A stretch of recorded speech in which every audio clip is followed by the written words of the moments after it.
Protein ತುಂಬಿದ ಸಬ್ಸಿಗೆ ಸೊಪ್ಪಿನ ಪಲ್ಯ, ಅದರ ಜೊತೆಗೆ ಒಂದು ಒಳ್ಳೆಯ ಕರಿಬೇವಿನ ಸಾರು. ಒಮ್ಮೆ ಮಾಡಿ ನೋಡಿದರೆ ಮತ್ತೆ ಮತ್ತೆ ಮಾಡ್ತೀರಾ ಅಂತಹ ಅದ್ಭುತವಾದ ರುಚಿ. ಇವತ್ತು ನಮ್ಮ ಮನೆಯಲ್ಲಿ ಆರೋಗ್ಯಕರ ಮತ್ತು ರುಚಿಯಾದ ಊಟ.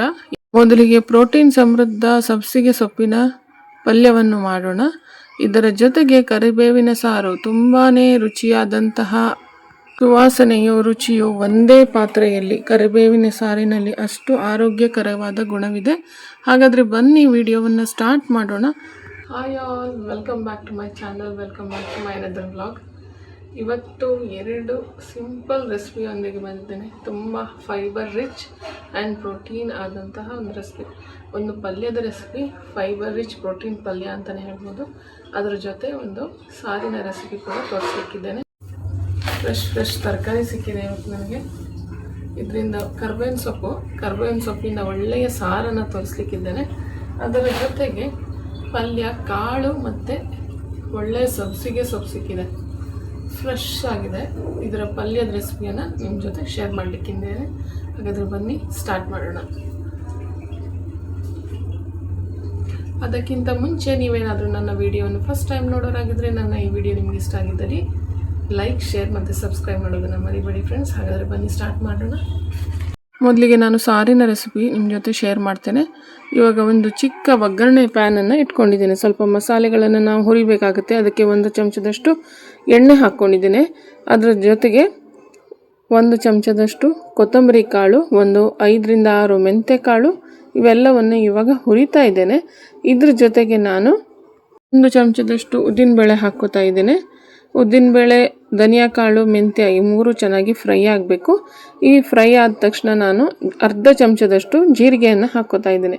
ಜೀರಿಗೆ ಕೂಡ ಫ್ರೈ ಆದ ತಕ್ಷಣ ಚಿಟಿಕೆ ನಾನು 2 ಕಾಳು ಮೆಣಸಿನ ಹಾಕ್ಕೊಂಡಿದ್ದೇನೆ. ಅದರ ಜೊತೆಗೆ ಇದು ಇಂಗನ್ನು ಹಾಕ್ತಾ ಇದ್ದೇನೆ. ಇಂಗು ತುಂಬ ಮುಖ್ಯ, ಒಳ್ಳೆ ಫ್ಲೇವರ್ ಕೊಡುತ್ತೆ. ಇಂಗನ್ನು ಕೂಡ ಹಾಕಿ ಚೆನ್ನಾಗಿ ಫ್ರೈ ಮಾಡ್ತಾ ಇದ್ದೇನೆ. ಇವೆಲ್ಲವೂ ಇವಾಗ ಚೆನ್ನಾಗಿ ಫ್ರೈ ಆಗ್ತಾ ಇದೆ. ಅದ್ರ ಜೊತೆಗೆ ನಾನು ಖಾರಕ್ಕೆ ಎಷ್ಟು ಬೇಕು 2 ಬ್ಯಾಡಗಿ ಮೆಣಸಿನಕಾಯಿಯನ್ನು ಕೂಡ ಹಾಕ್ತಾ ಇದ್ದೇನೆ. ನೀವು ಬೇಕಿದ್ರೆ ಗುಂಟೂರು ಮೆಣಸಿನಕಾಯಿ ಅಥವಾ ಬೇರೆ ಯಾವುದು ಮೆಣಸಿನಕಾಯಿ ಹಾಕೋಬೋದು. ನಾನಿಲ್ಲಿ ಒಂದು 4 ರಿಂದ 5 ಮೆಣಸಿನಕಾಯಿಯನ್ನು ಇದಕ್ಕೆ ಹಾಕಿ ಚೆನ್ನಾಗಿ ಫ್ರೈ ಮಾಡ್ತಾ ಇದ್ದೇನೆ. ಇದು ಇವಾಗ ಚೆನ್ನಾಗಿ ಫ್ರೈ ಆದಮೇಲೆ ನಾವು ಇದಕ್ಕೆ 1 ಹಿಡಿಯಷ್ಟು ಕರಿಬೇವಿನ ಸೊಪ್ಪನ್ನು ಹಾಕೋಬೇಕಾಗುತ್ತೆ. ಸ್ವಲ್ಪನೇ ಹಾಕ್ಕೊತ ಫ್ರೈ ಮಾಡ್ಕೊತಾ ಇದ್ದೀನಿ. ಚೆನ್ನಾಗಿ ಕ್ರಿಸ್ಪ್ ಆಗೋವರೆಗೂ ಇದನ್ನು ಫ್ರೈ ಮಾಡ್ಕೋಬೇಕು. ಇಲ್ಲಿ ನಾವು ಬೇಳೆ, ಟೊಮ್ಯಾಟೊ ಏನು ಬಳಸ್ತಾ ಇಲ್ಲ. ಇದು ಕರಿಬೇವಿನ ಸಾರು ಅಂತ ಹೇಳಿದ ಮೇಲೆ ಬರೀ ಕರಿಬೇವಿನ ಸೊಪ್ಪನ್ನೇ ಉಪಯೋಗಿಸ್ತಾ ಇರೋದು. 2 ಚಮಚ ಇಲ್ಲಿ ಡೆಸಿಕೇಟೆಡ್ ಕೋಕೋನಟ್ ಪೌಡ್ರ್ ಹಾಕ್ತಾ ಇದ್ದೀನಿ. ಇಲ್ಲಾಂದರೆ ನೀವು ಫ್ರೆಶ್ ಕೋಕೋನಟ್ ಕೂಡ ಹಾಕ್ಕೊಂಡು ರುಬ್ಕೋಬೋದು. ಇವಾಗ ಹುಣಸೆಹಣ್ಣನ್ನು ಕೂಡ ಹಾಕ್ತಾ ಇದ್ದೇನೆ. ಇವೆಲ್ಲವನ್ನು ಹಾಕಿ ನಾವು ಇವಾಗ ಪೇಸ್ಟ್ ಮಾಡ್ಕೋಬೇಕು. ತುಂಬ ರುಚಿಯಾಗಿ ಬರುತ್ತೆ ಈ ಸಾರು. ಖಂಡಿತ ಒಮ್ಮೆ ಟ್ರೈ ಮಾಡಿ. ಟೊಮ್ಯಾಟೊ, ಬೇಳೆ, ಯಾವುದೇ ಕಟಿಂಗು ಏನು ಇಲ್ಲದೆ ಮಾಡುವಂತಹ ಸಾರು. ತುಂಬಾ ರುಚಿ ಮತ್ತು ಆರೋಗ್ಯಕರ. ನಾವು ಬೇರೆ ಸಾರಿನಲ್ಲಿ ಅಥವಾ ಬೇರೆ ಅಡುಗೆಗಳಲ್ಲಿ ಕರಿಬೇವಿನ ಸೊಪ್ಪನ್ನು ಒಗ್ಗರಣೆಗೆ ಬಳಸ್ತೀವಿ. ಒಗ್ಗರಣೆಯಲ್ಲಿ ಹಾಕಿದ ಮೇಲೆ ನಾವು ಊಟ ಮಾಡುವಾಗ ಅದನ್ನು ಎತ್ತಿಡ್ತೇವೆ. ಕರಿಬೇವಿನ ಸೊಪ್ಪನ್ನು ಸಾರು ಮಾಡೋದ್ರಿಂದ ಅದರ ಆರೋಗ್ಯಕರ ಗುಣಗಳು ನಮಗೆ ಸಿಗುತ್ತೆ. ಅದಕ್ಕೆ ಕಳಿಸಿಕೊಳ್ಳುವ ಕನ್ಸಿಸ್ಟೆನ್ಸಿಲಿ ನೀರನ್ನು ಹಾಕ್ಕೊಂಡಿದ್ದೇನೆ. ರುಚಿಗೆ ತಕ್ಕಷ್ಟು ಉಪ್ಪನ್ನು ಕೂಡ ಹಾಕ್ತಾ ಇದ್ದೀನಿ ಇಲ್ಲಿ. ಇವಾಗ ಇದನ್ನು ನಾನು ಗ್ಯಾಸ್ ಮೇಲೆ ಶಿಫ್ಟ್ ಮಾಡಿದ್ದೀನಿ. ನೋಡಿ, ಕನ್ಸಿಸ್ಟೆನ್ಸಿ ಈ ರೀತಿಯಾಗಿರಬೇಕು. ಅನ್ನಕ್ಕೆ ಕರೆಕ್ಟ್ ಆಗುವಂತೆ ಇರಬೇಕು. ಇವಾಗ ಇದಕ್ಕೆ ನಾನು ಹಸಿಯಾದ ಕರಿಬೇವಿನ ಸೊಪ್ಪನ್ನು ಮತ್ತೊಮ್ಮೆ ಮೇಲ್ಗಡೆಯಿಂದ ಹಾಕ್ತಾ ಇದ್ದೇನೆ. ಅದರ ಜೊತೆಗೆ ಕೊತ್ತಂಬರಿ ಸೊಪ್ಪನ್ನು ಹಾಕ್ತಾ ಇದ್ದೀನಿ. 1 ಚಮಚದಷ್ಟು ಬ್ಯಾಲೆನ್ಸ್ ಆಗಲಿ ಅಂತ ಬೆಲ್ಲದ ಪುಡಿಯನ್ನು ಕೂಡ ಹಾಕ್ತಾ ಇದ್ದೀನಿ. ಇವೆಲ್ಲವನ್ನು ಹಾಕಿ ಚೆನ್ನಾಗಿ ಮಿಕ್ಸ್ ಮಾಡ್ಕೊಳ್ಳಿ. ಚೆನ್ನಾಗಿ ಕುದಿಬೇಕಿದು. ಇವಾಗ ನೋಡಿ, ಸಾರು ತುಂಬಾ ಕುದೀತಾ ಇದೆ. ಇವಾಗ ನಾವು ಸಿಮ್ ಮಾಡಿಬಿಟ್ಟು ಒಂದು 5 ನಿಮಿಷ ಮುಚ್ಚಿ ಇದನ್ನು ಬೇಯಿಸೋಣ. ಇವಾಗ ನಾನು ಅದಕ್ಕೆ ಒಳ್ಳೆಯ ಘಮ್ ಅಂತ ಒಂದು ಒಗ್ಗರಣೆಯನ್ನು ಮಾಡ್ಕೊಳ್ಳೋಣ. ನಾನು ಚಿಕ್ಕ ಪ್ಯಾನಲ್ಲಿ ಕೊಬ್ಬರಿ ಎಣ್ಣೆಯನ್ನು ಹಾಕ್ಕೊಂಡಿದ್ದೇನೆ. ಎಣ್ಣೆ ಕಾದ ನಂತರ ಒಂದು ಅರ್ಧ ಚಮಚದಷ್ಟು ಸಾಸಿವೆಯನ್ನು ಹಾಕ್ತಾಯಿದ್ದೀನಿ. ಸಾಸಿವೆ ಚಟಪಟ ಅಂದ ಮೇಲೆ ಕರಿಬೇವಿನ ಸೊಪ್ಪನ್ನು ಹಾಕ್ತಾಯಿದ್ದೀನಿ. ಕರಿಬೇವಿನ ಸೊಪ್ಪನ್ನು ಹಾಕಿದ ಮೇಲೆ ಈ ಒಗ್ಗರಣೆಯನ್ನು ಸಾರಿಗೆ ಹಾಕ್ತಾಯಿದ್ದೀನಿ. ನೋಡಿ, ಇಷ್ಟು ಚೆನ್ನಾಗಿ ಕುದೀತಾ ಇದೆ. ಈ ಸಾರು ರೆಡಿಯಾಗಿದೆ. ಹೆಲ್ದಿ, ಡೆಲಿಷಿಯಸ್ ಕರಿಬೇವಿನ ಸೊಪ್ಪಿನ ಸಾರು ರೆಡಿ ಟು ಸರ್ವ್. ಖಂಡಿತ ಒಮ್ಮೆ ಮಾಡಿ ನೋಡಿ ಮತ್ತು ಹೇಗೆ ಬಂತು ಅಂತ ನನಗೆ ಕಮೆಂಟ್ ಮೂಲಕ ತಿಳಿಸಿ.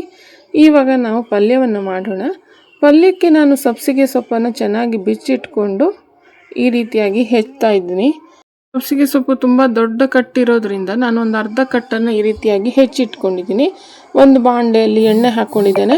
ಎಣ್ಣೆ ಕಾದ ನಂತರ ಇದಕ್ಕೆ ನಾನು 1 ಚಮಚದಷ್ಟು ಸಾಸಿವೆನ ಹಾಕ್ಕೊಂಡೆ. ಸಾಸಿವೆ ಚಟಪಟ ಅಂದ ಮೇಲೆ ಇವಾಗ ನಾವು ಒಂದು ಅರ್ಧ ಚಮಚದಷ್ಟು ಜೀರಿಗೆಯನ್ನು ಹಾಕ್ಕೋತಾ ಇದ್ದೀನಿ. ಜೀರಿಗೆ ಚಟ ಅನ್ನೋ ಸ್ಟಾರ್ಟ್ ಆಯಿತು. ಇವಾಗ ನಾವು ಇದಕ್ಕೆ ನಾನು 1 ಈರುಳ್ಳಿಯನ್ನು ಹಾಕ್ತಾ ಇದ್ದೀನಿ. ಈರುಳ್ಳಿ ಸಣ್ಣದಾಗಿ ಹೆಚ್ಚಿರುವಂತಹ ಈರುಳ್ಳಿಯನ್ನು ಇದಕ್ಕೆ ಹಾಕ್ಕೋತಾ ಇದ್ದೀನಿ. ಈರುಳ್ಳಿ ಚೆನ್ನಾಗಿ ಫ್ರೈ ಮಾಡ್ಕೋಬೇಕು. ಹಸಿ ವಾಸನೆ ಹೋಗುವವರೆಗೂ ಚೆನ್ನಾಗಿ ಫ್ರೈ ಮಾಡಬೇಕು. ತುಂಬ ಬ್ರೌನ್ ಆಗುವಂತಹ ಅವಶ್ಯಕತೆ ಏನೂ ಇಲ್ಲ.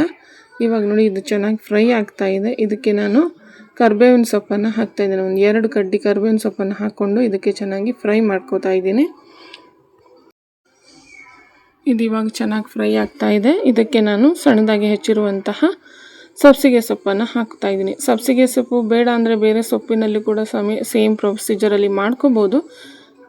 ಈ ಸಬ್ಸಿಗೆ ಸೊಪ್ಪಿಗೆ ತುಂಬ ಒಳ್ಳೆ ಫ್ಲೇವರ್ ಇದೆ, ತುಂಬ ಹೆಲ್ತ್ಗೂ ತುಂಬ ಒಳ್ಳೆಯದು.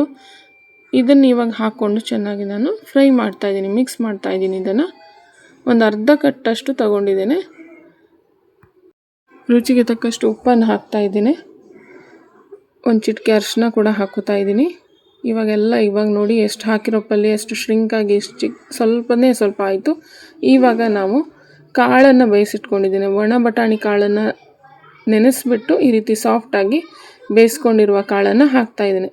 ನೋಡಿ ಫೈಬರ್ ರಿಚ್ ಕೂಡ ಆಯಿತು, ಪ್ರೋಟೀನ್ ರಿಚ್ ಕೂಡ ಆಯಿತು. ತುಂಬಾ ಒಳ್ಳೆಯದಿರುತ್ತೆ, ಆರೋಗ್ಯಕ್ಕೂ ತುಂಬಾ ಒಳ್ಳೆಯದು. ನಾರ್ತ್ ಕರ್ನಾಟಕ ಥಾಲಿ ಏನಾದರೂ ಹೋಟೆಲಲ್ಲಿ ತೊಗೊಂಡ್ರೆ ಒಂದು ಪಲ್ಯ ಅಂತೂ ಇದೇ ಆಗಿರುತ್ತೆ. ಇದ್ರ ಜೊತೆಗೆ ನಾನು ಒಂದು ಹಿಡಿಯಷ್ಟು ಅಲಸಂದೆ ಕಾಳನ್ನು ಇಲ್ಲಿ ಹಾಕ್ತಾಯಿದ್ದೀನಿ. ಇಲ್ಲಿ ಅಲಸಂದೆ ಕಾಳು ಬಟಾಣಿ ಕಾಳು ಬದಲು ಬೇರೆ ತೊಗರಿ ಕಾಳನ್ನು ಕೂಡ ಹಾಕಿ ನೀವು ಮಾಡ್ಕೋಬೋದು. ಇವಾಗ ಖಾರಕ್ಕೆ ನಾನು 1 ಚಮಚದಷ್ಟು ಖಾರದ ಪುಡಿ ಕೂಡ ಹಾಕೋತಾ ಇದ್ದೀನಿ. ಸ್ವಲ್ಪ ಕಾಯಿ ತುರಿಯನ್ನು ಕೂಡ ಹಾಕ್ತಾ ಇದ್ದೀನಿ. ಇವೆಲ್ಲವನ್ನು ಹಾಕಿ ಚೆನ್ನಾಗಿ ಮಿಕ್ಸ್ ಮಾಡ್ಕೋತಾ ಇದ್ದೀನಿ. ಚಪಾತಿಗಂತೂ, ಅನ್ನಕ್ಕೆ ಇರ್ಬೋದು, ಚಪಾತಿಗಂತೂ ಸೂಪರ್ ಕಾಂಬಿನೇಷನ್. ಖಂಡಿತ ಒಮ್ಮೆ ಟ್ರೈ ಮಾಡಿ ನೋಡಿ. ಇದು ಇವಾಗ ರೆಡಿಯಾಗಿದೆ. ಹೆಲ್ದಿ ಡಿಲಿಷಿಯಸ್ ಸಬ್ಸಿಗೆ ಸೊಪ್ಪಿನ ಪಲ್ಯ ರೆಡಿ ಟು ಸರ್ವ್. ನನ್ನ ಇವತ್ತಿನ 2 ರೆಸಿಪಿ ನಿಮಗೆ ಇಷ್ಟ ಆಗಿದೆ ಅಂತ ನಾನು ಭಾವಿಸ್ತೀನಿ. ಇಷ್ಟ ಆಗಿದ್ದಲ್ಲಿ ಒಂದು ಲೈಕ್ ಕೊಡೋದನ್ನು ಮರಿಬೇಡಿ. ನಿಮ್ಮ ಫ್ರೆಂಡ್ಸ್ ಮತ್ತು ಫ್ಯಾಮಿಲಿ ಜೊತೆ ಶೇರ್ ಮಾಡಿ. ಇಂತಹ ಸರಳ, ರುಚಿಕರ, ಆರೋಗ್ಯಕರ ರೆಸಿಪೀಸ್ಗಳಿಗಾಗಿ ನಮ್ಮನ್ನು ಸಬ್ಸ್ಕ್ರೈಬ್ ಮಾಡೋದನ್ನು ಮರಿಬೇಡಿ. ಹಾಗಾದರೆ ಮತ್ತೆ ಭೇಟಿಯಾಗೋಣ ಇನ್ನೊಂದು ಬ್ಲಾಗಲ್ಲಿ. ಆರೋಗ್ಯಕರ ಅಡುಗೆ, ಮನೆಯ ರುಚಿ, ಇದೇ ನಮ್ಮ ವಿಶೇಷ.